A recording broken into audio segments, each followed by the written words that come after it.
in that game, but we're going to swap sides now over into game 2. World Elite on the blue side, EDG hanging out on the red. I'm going to rephrase you. Patch 5.6, it's all about doing enough damage eventually. Yes, I mean, you kill them sometimes. It takes a while, but as long as you kill them before they kill you, and it might take a minute or two, it's fine. Here is EDG. My goodness. And he threshed the 2 bans there from World Elite, but EDG have kicked things off with, I believe, the first competitive Bard ban. So they lost 3 bans, and then they decided that they didn't really seem to need bans in this situation. Just banning away Bard, unless they have a secret read on World Elite. We are not to know about the World Elite Bard comps, but LGD have tried it. We've seen it in another game. It's banned away. Yeah, he's taken away along with the Lulu, actually, so kind of banning it away from you in some ways. But Lulu, a very strong, good first pick, so not super surprising to see it taken away on the red side as well. Elite going to consider their last ban here. What do they want to take away? Lots of threats. I think the Hecarim's got to be prioritized because Aluka, from memory, does play it? He definitely does play it. Played it more at IEM than he's played in the LPL. Only played 1 game in the LPL in those 14 games post IEM Katowice, and it's actually a loss on the Hecarim. So being forced to ban it on blue side is a big concern. One of the things I was thinking was they would stay away from the Hecarim ban, but to be forced to choose between Sivir and Hecarim, which have been must-pick, must-ban in the LPL. If you have them together, we're talking about a really high win rate. Sivir, Hecarim, so many different synergies for a champion that dives the backline and even has movement speed scaling for damage. But in this situation, it's actually the Urgot banned away. They were expecting a first pick at Urgot. I mean, Mystic's a great Urgot player, so I guess I can understand it. Strong champion on 5.6. I think Clearlove's not afraid of Sejuani, so happy to let that one through. Rek'Sai let through as well. I mean, Spirit can take it if he wants, but Clearlove will probably just take Nunu as a result. No jungle bans here means that there's the deep the junglers here with deep champion pools, have plenty of options to take away. Sivir's been real popular today. That is going to be the first pick, but World Elite need to pick a champion. And, oh, no, they don't. It's their first pick. Never mind. It is their first pick. That's okay. Too a excited. lot of drama around the Sivir pick. Makes sense. You think you have to feel Deft in particular prioritize at the start of the season, reprioritizing it at the end of the season back because we're on this patch 5.6 where there's all these tanky champions that eventually kill people, especially if they're helped gap closing. Eve being shown, that wasn't shown by Clearlove, who has played Evelynn in the jungle already this season. It's not going to be the lock-in. You have to feel Deft. What's his favorite choice against Sivir? Of course, it's the Jinx, which will probably come out later in the champion pool. Hecarim's banned away, so they revert to the second best. And arguably second best, because actually Shyvana has a better laning phase than Hecarim. Is better at taking away monsters, because of course that's 20% bonus damage to monsters with that burnout, which you can max first if you're going to be spending most of your time in the jungle. And in the late game, okay, it's not as easy to get on top of the enemy AD carry, but when you do a whole load of damage. Yeah, we've seen Lupa play Shyvana to great success already. He was loving the Hecarim and Shyvana. So EDG with Hecarim ban take Shiv away. It's Nunu here for Clearlove as well, who's going to add possibly another impressive set of stats to that already massive KDA on the champion. But World Elite pick up the Sejuani, and they're going to take the Nautilus, sticking to the meta for now, but unfortunately for them, did not seem to help in the first game. Yeah, the casual 11-1, 20.3 KDA coming through on the Nunu for Clearlove. Been one of the priority picks for EDG. They love pairing it with Jinx. Jinx is available, and even with that Twitch hover, you have to think that Jinx is going to come out. It would be, I mean, even with Twitch, Nunu would be great here as well. I mean, they're flashing a bunch of carries that are good with the Nunu pick, so Deft, we'll see what he wants to settle on, but EDG have certainly shown some strong comps revolving around Deft's play on a bit of a harder carry with that Nunu. Flashing the Jinx right now, John, would make sense. It's locked in for Mako and Def. Do you want Jinx? I think you have to. You've already said it, Papa. I think the answer is yes. The laning matchup's just so good for Jinx against Sivir. You're able to sit there, trade with the rockets. Because Sivir's 500 range actually auto-attacks inside her ranged minion wave, so you shoot out a rocket, you're actually pushing the wave and harassing. It's 2 for 1 for that 20 mana auto-attack. It synergizes so well with Nunu. How many times this season have they run Nunu, Janna, and Jinx in a comp? I believe it's close to 6 to 8 times with 100% success rate. Buying that one game against Snake back in week 2. That 2-0 loss is looking a long time ago. Yeah, it was a while ago. Week 2? Week 2. Week 2. Wow, that's so long ago in EDG. The record's been outstanding since then. Interesting to note that Shia with the Vlad Open might be taking something different. Trundle actually locked in here for World Elite. And it might be Xia picking up something newish for himself. Azir is going to be their last pick. Yeah, new for Xia, but of course not new to the LPL. The resurgence of Azir on patch 5.6 with those changes to his base attack speed. Okay, the only big change from back when he was in the meta in patch 5.4, I believe, maybe actually was 5.3, so it was a couple of months ago, is the fact that you can't just explode turrets with your W. Now that's no longer an option. Still, the rest of his kit is super strong. So great appealing for a short-range carry, in this case the Sivir. The Trundle is a different tank. It actually lanes fine, especially after a Tiamat. But when you're taking a Xia, you can afford to go for some of these other picks. Not necessarily known for his TF. Normally that's a pawn champion. It fits the comp, but this is what he showed on his re-entry to the team. Lissandra, that's the pick. Yeah, it's locked in here, and I love that Yu is able to pick up more of these utility-style laners. We had Lulu in game one, Lissandra now in the second one, and it makes sense if Korra's going to play more of a carry role from the top side. You can afford to move some of that utility into another lane, and in this case, it's going to be Yu. And that's what they're doing, of course.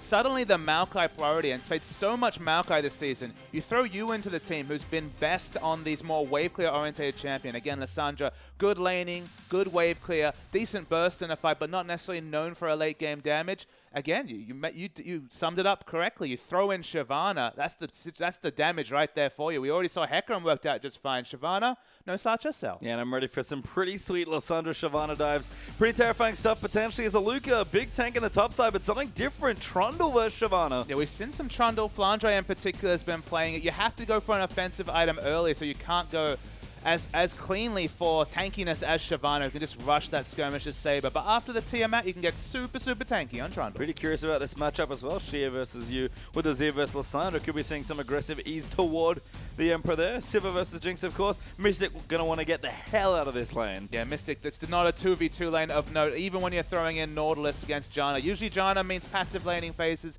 but throwing on extra AD for those rockets to crit your face is no fun for the Sivir. And Deft, his evolution as a player in the league's really been great. For someone that was consistently criticized for having a weak laning phase, he is pretty aggressive with Mako there in the 2v2. I mean, he moves away from Heart, and I guess Mouse, who of course was their support in the first couple of weeks, was their support in that 2-0 loss to Snake.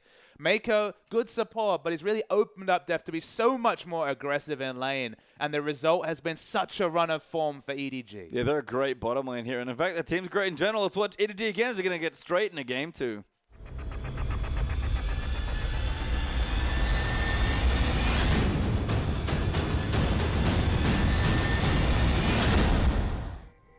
And welcome almost onto the Rift. You can see lots of EDG fans there in the crowd with their EDG and Def signs in particular. But we're onto the Rift now. EDG up a game in this best of 5 here.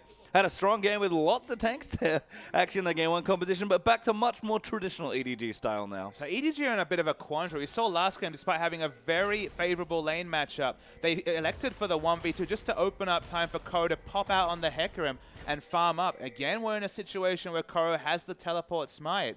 It'll be interesting to see what lane they want to go for. It does look like, once again, they're happy to opt into the lane swap, even though the laning phase is looking pretty safe for EDG. I mean, if they keep doing this, you might even have to look at that smite top laner a little harder and be like, are they just doing it for extra smite? You have 2 smites here at level 1. Aluka, noted for not playing this style, has not really picked it up in the top side, as we see. There's Deft. There he is. Hey, how's he playing in the game and out in the crowd? What a no sneaky answers player. for that one. No answers at all. Yeah, nice to see again. Lots of EDG fans cheering on their team, and they're a very popular team in China. You can see why. When we do this much winning, it's not that surprising. It's a nice ward will spot out the duo lane. So one thing that this lane swap does do is it opens up the Gromp to be smote away or smited away. We can never discuss the lexicon of that particular one, but of course Gromp buff on a laner is so strong, doing percentage health damage to the creeps and anyone else that chooses to harass you. The jungle follows super fast here, and of course Nunu's got single target damage. Shyvana, she brings all the AoE damage. If they jungle forward, they're going to blow away the lane. But the result actually is standard lanes, but inverted. Koro actually going to come down to the bottom lane as well, into that 1v1. So no early jungle pressure potentially. EDG tried to sneak in the lane swap to get Jinx. Just that BF sword seems to be the spot you want to get to before getting back into your 2v2 lanes. But EDG have looked fine in standard lanes as well, and I think this game will be no exception. So this time they're not going to choose to force the issue and swap back. And you might ask, why? What's different? Well, in this situation, it's Shyvana against Trundle. Trundle has no wave clear. That's the one thing as a tanky champion he struggles on. He has no AoE wave clear. Can last hit under turret very well with the Q, the bite. But he has no wave clear. That's why we see Tiamat as the often rush. It's 2,000 gold to give Trundle the option to counter push a lane. And during that time, Shyvana can happily push up, exit lane, take the Scuttle Crab, take some enemy jungle crab camps. And so you don't actually need to swap lanes when you have Shyvana against Trundle, just because she can exit lane so freely. And EDG sneaking in for this Dragon Clear Love at level 3. I like the ward he popped over there as well. This is some jungle pathing, Papa Smithy. Well, I mean, this is jungle pathing. I mean, he just cleared out the bottom side of his jungle and then went straight to Dragon in this situation. The bottom side. And Shyvana's already in there. We already talked about the fact she has a fast jungle follow. They will explode this Dragon. Both of them. Sorry, Korra doesn't actually have Smite available, but somehow I think they're going to secure this Dragon. Yeah, should be fine. Korra comes in at just the right time. Aluka, who got pushed in slightly, might get just enough time to get vision, but Dragon goes down. Aluka will not get the bad news, actually. Doesn't put the ward over. Doesn't have Pillar of Ice as well, which does grant a bit of vision. So they've got the timing, though. Like, let's be real. Of course, as long as you're in laning phase, you'll see the buff register on the enemy champion. So they've got the timer coming through. It's a smart adaptation. Again, you don't need to swap in this situation because Shyvana can happily push bottom and then exit for Dragon, exit for camps. There's no pressure put on by a Trundle against Shyvana until the Tiamat is complete. Yeah, we already talked about the Deft going to be happy in this matchup as well with the Jinx versus Sivir, and harassing with Rockets right now fairly aggressively, just trying to keep Mystic low in health, and good shield there from Mako will protect from the Boomerang Blade, and all of a sudden Deft's back to trading. But then we re-summarize our point. They actually got Dragon control with the effective swap, and they get the 2v2 lane-up matchup one, and they get the Dragon. They just got everything pastry time, and after taking a victory where they didn't have an ideal start in terms of lane swaps because they were trying to force the 1v2 for Hecarim, things just got better for EDG, and that's a scary proposition. Yeah, and the only place we haven't looked at yet is actually the mid lane, and not much going on. Actually, some good farm coming through for you, which is about what we expect in this lane. Lots of farming, but I do love the level 1 item here. A Spirit is going to make Clear Love ward down actually from Spirit, but Clear Love knows that's there, and that should be cleared almost immediately. And awkwardly, it's a pink ward. You have to think he was actually want to push it in the more advanced bush,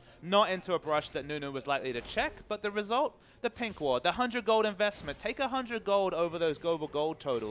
Much closer between these two teams. Yeah, Spirit even going to get caught by the ward as well. Nunu trying to drag his buff around the side, I think. Yeah, has dragged it around. Does not want Spirit to take it away. Actually, a level disadvantage right now. Clearly, going to get aggressed on, but you will join back in as well. Just Poe coming through now, but little low on mana of both these mid laners. Nautilus has come down first as well, and that is going to give World Elite control of the top side of the jungle. I mean, World Elite's mid laner and support both react first. Spirit somehow got the Raptor. Gets the Raptor. Look at the levels, though. He's actually almost level 5. Clearlove quite desperately needs this buff. Of course, he will catch up on experience, but he doesn't want to cede this buff, and Nautilus is coming back. Yeah, Nautilus coming here as well. Good 2v2 pressure by Wardley in the jungle. Clearlove did get his buff, I believe, but not the full experience due to Mako being there, so Spirit can't steal both things away, but does buy some time and really annoy the Nunu. Yeah, he secures the buff. He's now basically 1 camp away from level 4, so level disadvantage shouldn't be a big issue, but speaking of issues... Yeah, Eunice to get away. Great flash there from Spirit, but he gets away. The Dredge line will land in as well, but you will just ult him, and that's going to force Conan to flash away. Jia went in very, very aggressively. Didn't need to use flash himself. Wanted to get behind and use the Emperor's Divide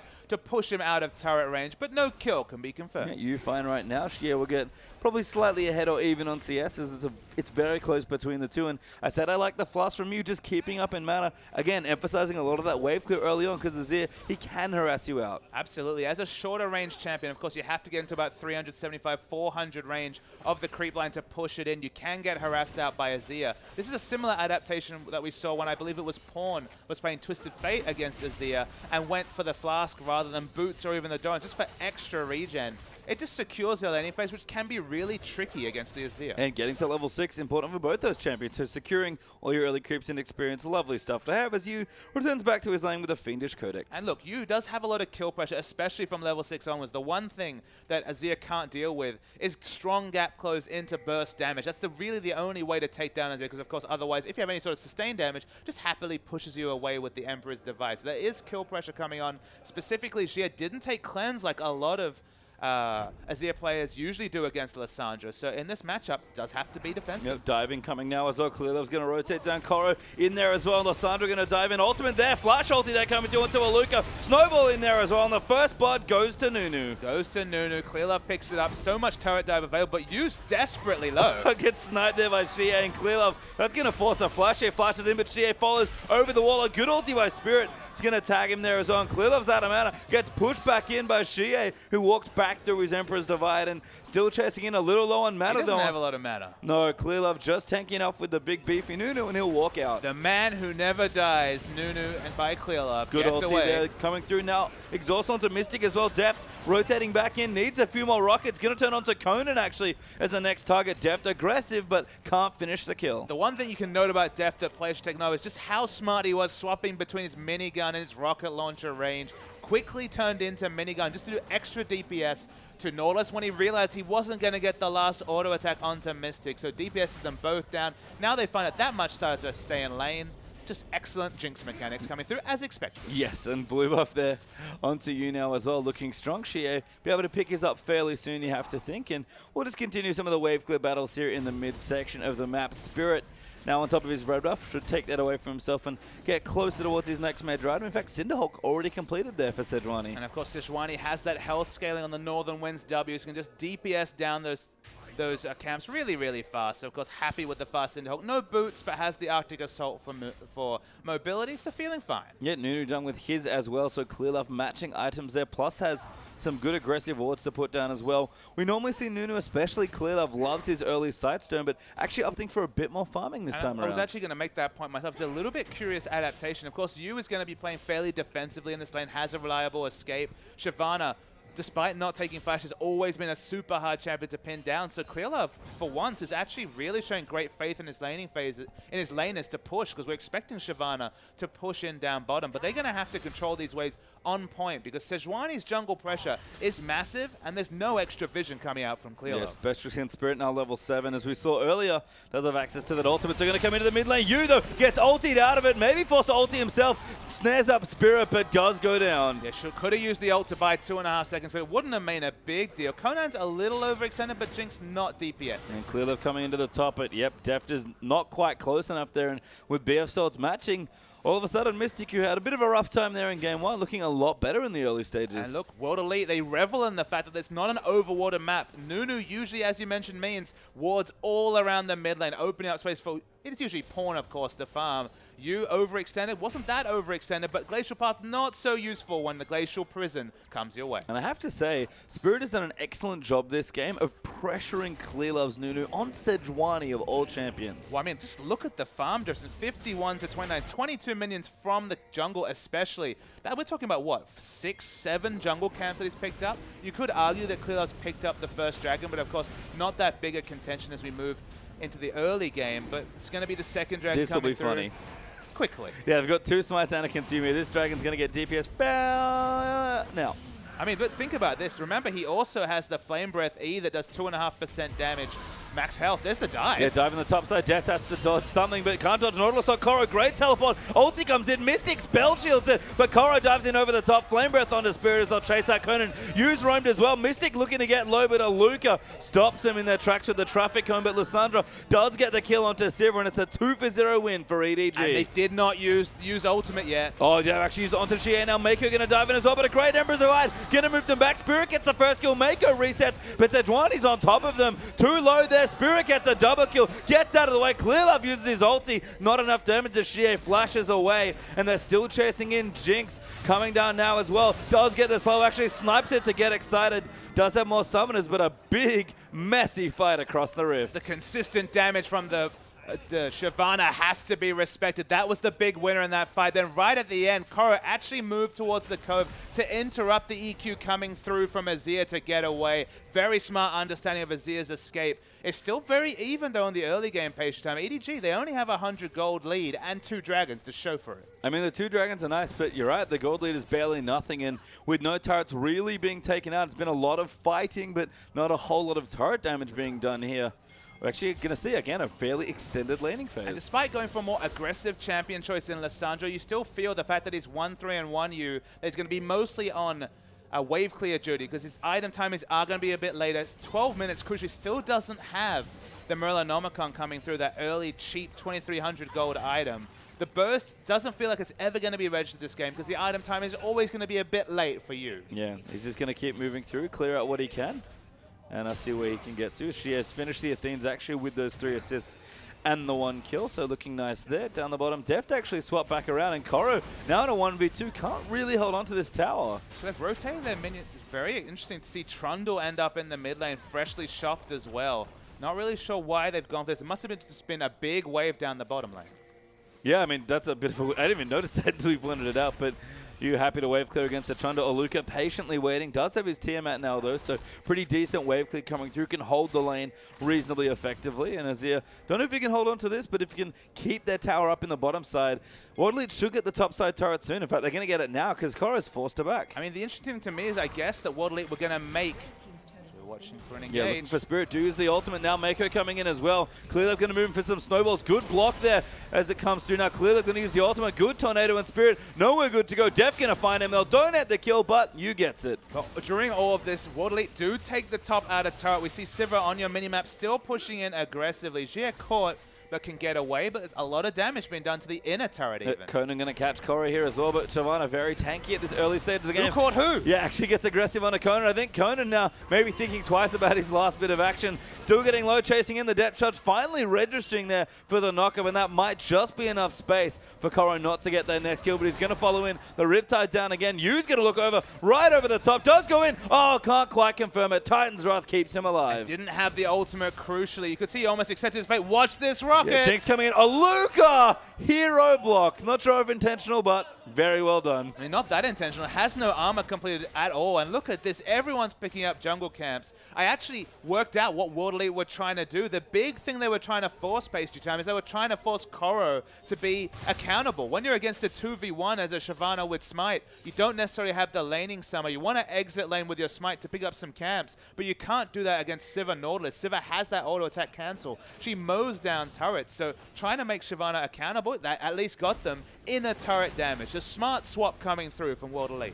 Koro, though, going to really power down these waves with the W going in. Aluka, pretty similar position, but not quite Shyvana level as far as wave clear goes. But looking good. The teammate's completed nice and early here. We look down the items as well. Age is completed now for Spirit, who's looking very good early on. And Nunu Ninja Tailway plus a Sightstone, so he's going to go for that Sightstone eventually. Yeah, Sightstone's there. I mean, Yu's going to feel a little bit sad about that because, again, he's been preyed upon in this mid lane. Doesn't quite have a lot of defensive ward coverage, especially around this bottom side. You can see some red wards towards the top side of the map, but not on the bottom side. So it's definitely favoring the top side is Yu. And Azir finally rotating back in towards the mid lane with his Chalice, which going to make a bit more sense given the major opponent that he'll be now back up against. 200 gold short of the nearest large rod. He's had that Athenes for quite a while, so he's at a good item timing, definitely ahead of his lane opponent. Yeah, Def down as well. Actually has Infinity Edge quietly, so Mystic doing good on the items, but probably needs to go back and spend a bit more gold. But interestingly, again, it's the turrets that are the big story. Waterlead, the only team with a turret right now. And that's with a Jinx in the game. Yeah, that was that top turret when they tried to make the Shyvana accountable, forced her out of lane, then took that out of turret. As you mentioned, it's very slow turrets coming through. Of course, it's wave clear battles in the mid, Azir versus Lissandra. Don't expect any turrets coming through there fast. Sivir, even if she's behind, has almost instant wave clear between the Ricochet and the Boomerang Blade. But Clear Love's down bottom, so they want to get on that ball. Yeah, Blood Bowl going to help them out. Should be able to have a bit more pressure into the bottom side of the map. Aluka continuing to farm some things up, but Koro level 11 now starting to get aggressive, and here's the Jinx power we expected. First out of turret does go down for EDG. Shouldn't be surprising. The moment you see Nunu, the only thing he's ganking is that turret. Happily takes it down with the Blood Bowl and some of those Yeti slaps. So they finally get their first turret. They really desperately want the mid turret, because of course then they can move their vision line aggressive enough to make Spirit accountable. Spirit gets away, but they want to push their vision more aggressively, because if Sejuani's pathing is very predictable, then Shyvana can overextend the top if we see Sejuani in the bottom, and vice versa. They want to overextend for farm, but you have to respect the bevy of CC from Sejuani. Clear Love coming in, wants to maybe channel that ult. He walks back into the brush, but Mako's been ulted there. Clear Love taking a little too much damage. Koro's come back down, but Nunu flashes out there. Now Koro on the wrong side, but Mako a great ult to move back in. Yu's come down massive there. Locks up 2 to give Def 2 kills, I believe. No, just 1 there. Now Def getting jumped on by Shie. In trouble there as Azir gets the first one. Yu going to get locked down now as well. Koro still alive in the backlines, but Aluka's fending him off, and a big bloody fight, but only 2 kills. It was desperately poor positioning coming out from Def. Just completely disregard the full health Jie. You cannot do that against the Sandstorms that are being put up in that case. Was happy to get the Sand Soldiers up, killed Deft, and then they had to back away from the fight because he's their true consistent damage dealer. Importantly, we are getting to the point where Shyvana is unkillable for Sivir, who always struggled, especially in the early game. That was the old matchup. Shyvana just couldn't get, Sivir couldn't get through the super tanks like Shyvana, like Mundo, and that sort of point's already been achieved. Yeah, and a great ult there from Yu, actually unfortunately unsettled by Deft. and his awkward positioning. It's a rare misstep from Deft, actually, who's now got an Avarice Blade working in towards a static Shiv. It was a lot of aggression that came through, and he must have expected Janna was with him, but for one, Janna was actually working together with Koro to dive the Sivir, and on the other side was actually out of mana, so didn't even have mana for a shield. So maybe it was poor communication, but as you mentioned, a rare misstep for Deft. Yeah, now actually on top of the Dragon, Clearlove should be able to secure it and does. They're going to start to fight again. Deft gets grabbed there by the Nautilus, but turns around for the damage. Great chompers, and Yu gets popped back into the back by the Emperor's Divide. Xie chasing him down. They've got to kill the Sazir, but now getting the DPS down. Deft gets excited just in the nick of time, and Clearlove dies back in. Mystic's going to go down to Clearlove, actually, as he spell shielded the Zap. Now Spirit's going to get chased away, trying to kite a Luca, but he's so tanky as the Trundle. Deft separated from Janna, but he can't chase in, and it's a 2-for-3 win for EDG. The Pillar of Ice wasn't available, so Trundle deftly, which is an awkward term, kited by EDG. Deft crucially doesn't fall down, still finds some jungle creeps, so you won't stop that income coming through from the Jinx, but another super close fight. And Luca coming in, actually, very focused there after that. Almost single-handedly managed to carry the fight, but the poor, very melee-ranged Trundle hurting a little there, but we'll take the turret. No, can't quite get it. Deft gonna chase back in. A good tornado there from Mako, followed in by the Zap from Deft. Now gonna chase him with the rockets there coming through. That crit comes in, needs maybe one or two more. Next rocket comes through. Can they get the last one? Zap gets him with just the edge, and Deft a wonderful kill. And crazily, the minion line didn't get in front of the Trundle, so they pick up the kill. Deft hoping for the critical strike. Wouldn't have needed to hit the Zap if that had come through, but still, the mechanics on point. It nails it anyway, and 5-1-4 now is Deft in his Jinx. Xie clearing out some minions. He's got quite strong, actually, with the Stinger that he purchased. That's kind of why Waterlead have done quite well in these last few team fights. Sogshu's done as well. Locket done for Spirit, and the Hydra plus a Spectre Spark completed for Aluka. Mystic and Deft were relatively close on items, but Deft just went back for a BF sword. But Deft was almost taken down by a no-armor Trundle. Of course, Trundle can steal away those resists, but nobody's building armor on the EDG side either. Don't know if that's just a cute adaptation as we Spirit looking for a buff steal. Yeah, you got to just casually Arctic Assault it over the wall. The casual Arctic Assault from the massive Sejuani. And smited it away, and Spirit might even look to dive. Mystic going to line it up. Koro forced to burn out and run back the wrong end of the lane. Flows out the flame breath, but EDG, 20-minute Baron, and Koro going to send them on quite the adventure. Mystic like, we need to get back, and Conan locks him up, but EDG still on top of the Baron. This might be too much. I don't even have Shyvana's smite, just in case, and Shiv continuing to buy time. The Baron goes down, and Koro's still alive. Now going to eat an ultimate from Nautilus. Spirit going to chase back in. Koro will eventually go down, but it takes a while, and EDG by enough time for a 20-minute Baron. And if you could hear the comms just there, Beishamp, I think I heard a very quiet whisper, Worth, coming through from the Shyvana, swapping her life for the Baron. Very nice play from EDG. No way they could collapse on bottom to do any damage. And even though the outer turret is still up, Baron is not. Yeah, and then there's a lot of turrets up, actually. World League currently winning in that metric there, 3-2. EDG haven't quite rotated as well as we've seen them before, especially with their Jinx, but just taking it a bit more slowly. Happy to farm it up. Mikhail's done for Mako. Jinx is getting into an extremely strong position here in this game. Even you can have a major item finished soon. He's got the cooldown boots there as well, looking for maybe even an assassination attempt, but Aluka not his best target, and he does recall away. And with the Blood Boy in his pocket, because of course they have a Nunu on the team, actually skipping over the attack speed and critical strike for now, just has that little Avarice Blade completed. Needs the lifesteal, I guess, to deal with Trundle, because of course got super low to those frontline divers between Trundle and Sejuani in the last fight. It's only actually 1 point in the Blood Bowl. He hasn't been skilling that. He's actually skilling it third after Consume is clear love, so it's going to be a little bit lower in the consistent damage in the fight, but Deft always finds a way. Yeah, it's a nice little adaptation, honestly. I mean, you can get some good purchase out of the Jinx minigun form, especially for some free attack speed, but we often see transitional Zeals in Jinx builds to go along with the Bloodthirster IE, but in this case, Clearlove's just kind of being a Zeal. But it's only just the lowest level. It's only the 1 point. Remember, when we saw Beast playing Nunu earlier in the season, actually for, I believe it might have been Kalista back in the season, but for Crystal, obviously, was actually maxing Blood Boil before Consume or even the Ice Ball. In this situation, it is the last max, so you will lose out on some of those statistics this game if you're Deft. Well, might be a bit of a dagger right now, but eventually we'll upgrade into Zeal, at least for Deft as far as stats basically go. a PD. Yeah, eventually, it's going to be very strong, and I like, again, you're getting a static chip, a bit more wave clear, a bit more magic damage.